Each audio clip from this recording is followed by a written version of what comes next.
the challenge of the Yukon. On, King! On, you huskies! The Wonder Dog King, swift and strongest of Eskimo lead dogs, blazes the trail through storm and snow for Sergeant Preston as he... The challenge of the Yukon. Sergeant Preston was typical of the small band of Northwest Mounted Police who preserved law and order in the new Northwest country, where the greed for wealth and power led to frequent violence and bloodshed.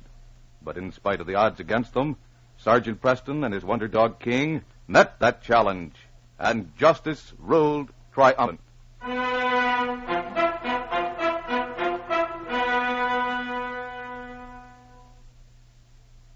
Detroit's great automotive Golden Jubilee celebration of, by, and for all Detroiters is here.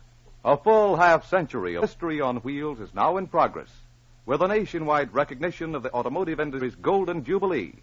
We join the entire nation in saluting the great industry which has made Detroit the automobile capital of the world.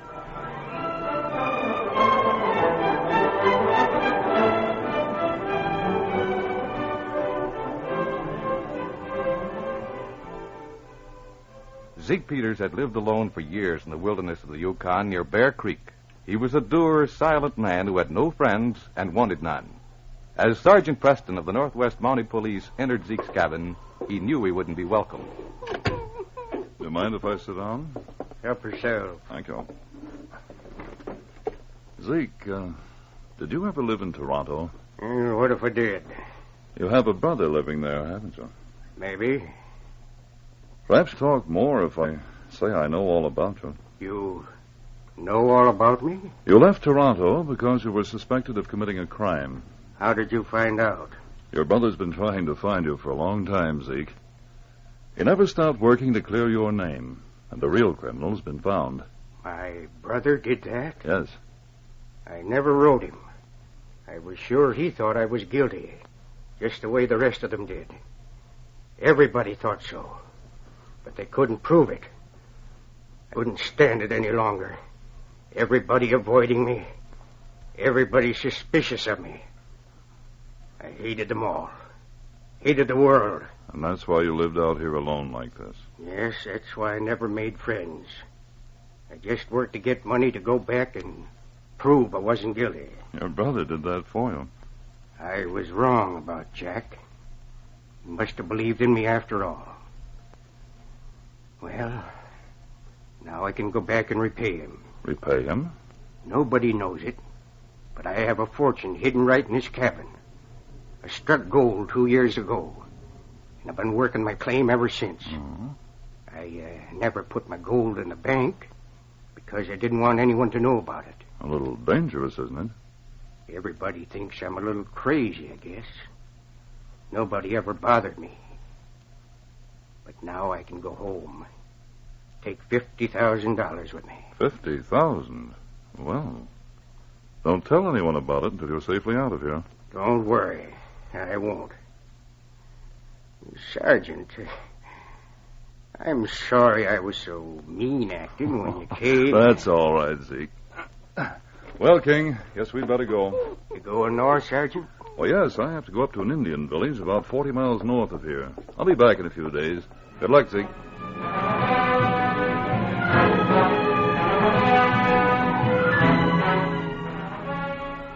Two men were camped beside the trail leading to Selkirk. Jake Reed grumbled as he fried some meat over the fire. Suppose I'll have to do all the work from now on. Don't see why you couldn't be more careful. If you'd have waited till I found my mitten, my hand wouldn't have froze. You're always in such an all-fired hurry. If you weren't such a rattlebrain, you wouldn't have lost it. Yeah? Yeah, I'm a rattlebrain, but I'm showing you how to get some money quick, ain't I? Yeah, I gotta see it first. And if I go all the way down to Bear Creek for nothing, there won't be enough of your brain left to rattle. Don't you worry about the gold. I know old Zeke has plenty. I just couldn't handle the deal alone. I don't see how you can be so sure it's hidden in the cabin if you searched it the way you say you did when he was out. It's gotta be there. He never puts any in the bank. I found that out. Yeah, I hope you're right. We'll make the old codger tell where he's hidden it. He's a tough old character. That's why I came all the way up to Selkirk to get you. But you'd know how to handle him. I'll handle him all right. Say, wait a minute. Why couldn't we set fire to his cabin? He'd get the gold out fast enough then. Yeah, might be worth trying. If we get started when he's out cutting wood or something, have it going good when he gets back. Yeah, that's the idea. Hey, here comes somebody. Yeah, it's a dog team. Whoever it is, don't ask him to camp us. You think I'm crazy? Hello! Hello! Sergeant Preston. How are you, Joe? What do you think so far from home? Oh, I just been up to Selkirk, buy some things. This is a friend of mine, Jake Reed. How are you, Jake? Hello? What happened to your hand, Joe? Why is it wrapped up? I lost one of my mittens. My hand froze a little, nothing dangerous. Haven't you another pair of mittens? No, I didn't bring an extra pair. This burlap will keep my hand from freezing again. I have some mittens right here on my sled. You can have them. Dangerous going without. Oh, don't bother, Sergeant. I can get along. I have a couple of extra pair.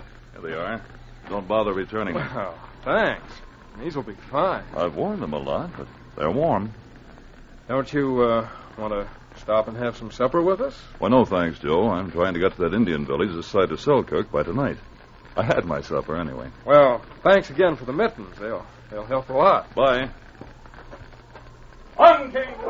On, goodbye! Yeah, I'm glad that Mountie is going in the other direction.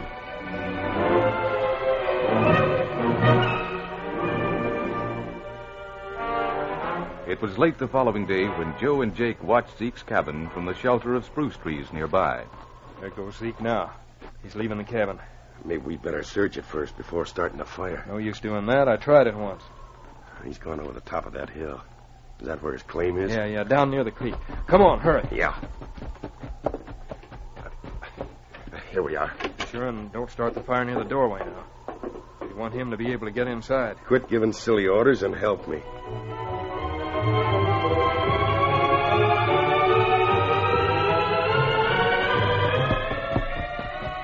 Hey, you down there! Yeah? What do you want? Is that your cabin back here over the hill? Yes? It's on fire. We saw it from the trail. On fire? Oh, no. Hurry, maybe we can save it. My partner's trying to get it out. I've got to stop it. I've got to save something. Guess you better save everything you can. It's got too good a start. Jake! Too late. We can't save it. The flame's got too much of a start. I'm going in. I got to get something. You better hurry, mister. Them walls are going to collapse. Come on, Jake. We're going in after him. I'm coming. We'll help you get things out. The smoke's getting thick. This back wall, here in this opening, it's my gold. Help me carry these bags. The whole wall is burning. Hurry. These bags are scorched. Here, take them. Joe, you carry these out. I'll take some, too. Out! This wall is hot. You better get out. The whole wall's on fire. It's going to collapse. Just a few more. Here they are. I can't see. My eyes. Get over. I'll get up. Oh, my hand. There. That's all of them. Come on, get out of here. Made it. Did you get all the gold out? Yes, we got it all, I think. Both my hands are burned. Joe, it's up to you. Let me count these bags. 1, 2. Hurry, Joe. 3. All right. 4. Oh! That'll take care of him. Now we got to get him back in the cabin before it falls. I can't carry him alone, Jake. You got to help me. But my hands are burned. So are mine, but we got to do it. Come on.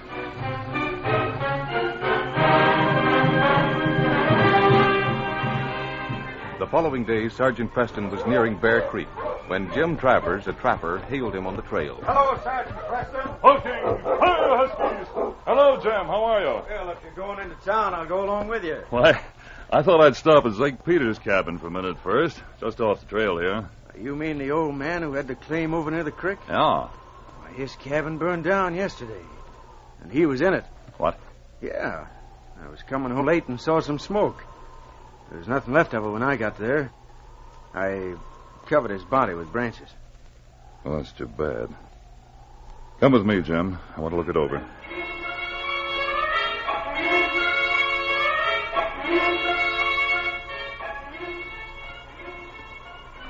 there's nothing left of the cabin, as you said. Yeah, I wish I'd have got here sooner. I might have been able to pull him out of it. Poor Zeke. Jim, you didn't find any gold in the ashes, did you? Oh, I know. Zeke had some, but there's certainly nothing here. What is it, King? He's got something in his mouth. What is it? Give it to me, fella. What? It's my mitten. Your mitten. But you've got your mittens on. Mitten I gave away 2 days ago. I think we'd better look the place over. These tracks may not be Zeke's. You think somebody may have robbed him? Look here, Jim. This looks like blood here in the snow. Yeah, it does. And look over here. Someone brought a dog team here behind these bushes. Well, it wasn't me. Zeke didn't have any dogs. There wasn't anybody here when I came. There's something funny about this. What are you going to do, Sergeant? I'm going to follow their trail. I'd like to see what happens when I return this mitten. Picking.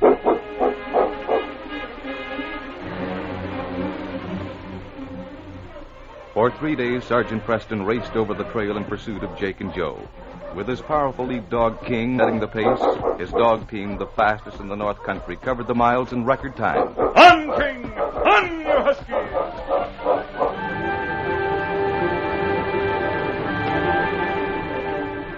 On the third day, just as dawn was breaking, the Mounties stopped his team beside their camp. The men were rolled up in their furs beneath the shelter of spruce branches. Joe sat up as he heard Preston's voice. Jake, wake up. Somebody's here. What? Who is it? Well, good morning, Joe. What are you doing way out here? Oh, it's you, Sergeant Preston. We seem bound to meet each other. Where are you going? You didn't go back to Bear Creek after all, did you? No, we decided on a shortcut. We came the other way. We're going to my brother's place in Lost Valley. Did you freeze your other hand, Joe? And you, Jake?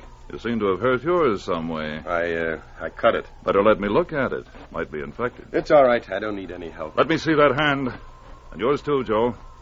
I suppose you have a good excuse for that burn on your face. Say, what is this anyway? You got no right... Unwrap that bandage or I'll rip it off. All right. Here. You satisfied? I burned it getting a stick out of the fire. Yes, I'm satisfied. Now open that pack there beside you. You listen here, Mountie. You got no right poking your nose in it. My dog doesn't seem to like the tone of your voice. Watch him, boy. Now open that pack and be quick about it. All right.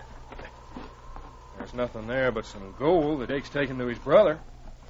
See? And how did these bags get scorched? We just put the pack too near the fire. You didn't get them from Zeke Peters' cabin while it was burning, I suppose. I told you we didn't go near Bear Creek. Then how did this mitten I gave you the other day get there? That's not the mitten.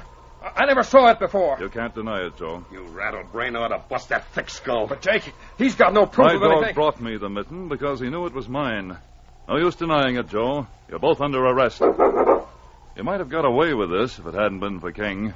Good work, fella.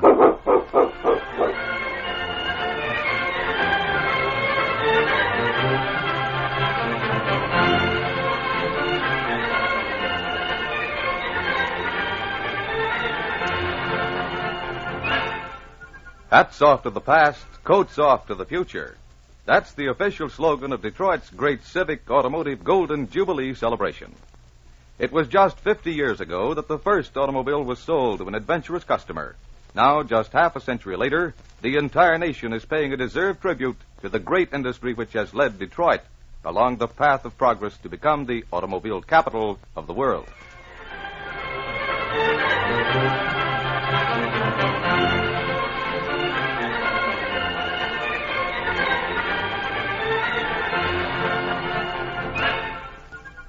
These copyrighted dramas originate in the studios at WXYZ Detroit, and all characters, names, places, and incidents used are fictitious. They are sent to you each week at the same time. Hugh Holder speaking. This is the Michigan Radio Network.